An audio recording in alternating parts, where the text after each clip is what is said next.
ঠিকই বলেছো।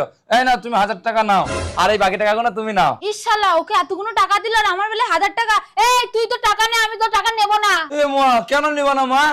পুরো মাইনেটা নিয়ে যেতে বড় হাতে ধরে দিলি আর আমার বেলা 1000 টাকা। ও আচ্ছা ঠিক আছে পূজা, এই নাও তুমি 1000 টাকা নাও, আর ওটা আমাকে দাও। এই নাও মা, বেশি টাকাটা তুমি নাও। দে দে দে। ও বাবা কত টাকা। আচ্ছা আচ্ছা ঠিক আছে, এখানে পুরো 15,000 টাকা আছে, এখান থেকে 5,000 টাকা গাড়ির কিস্তি যাবে, পূজাকে দিয়ে দাও। আচ্ছা আচ্ছা ওকে দিয়ে দিচ্ছি। এই নে।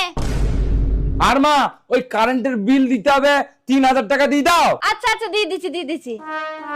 এই নাও। আর মা, ওই মুদিখানা বাজারের 5,000 টাকা, ওটা দিয়ে দাও, পূজাকে দিয়ে আসবে। আচ্ছা এই নাও। আর মা, ওই দুধের 2,000 টাকা দিতে হবে, ওই দুধের 2,000 টাকা দিয়ে দাও। আচ্ছা আচ্ছা দিচ্ছি। এই নাও বৌমা। বলছি বাবা আমার কাছে তো কিছুই থাকলো না। আরে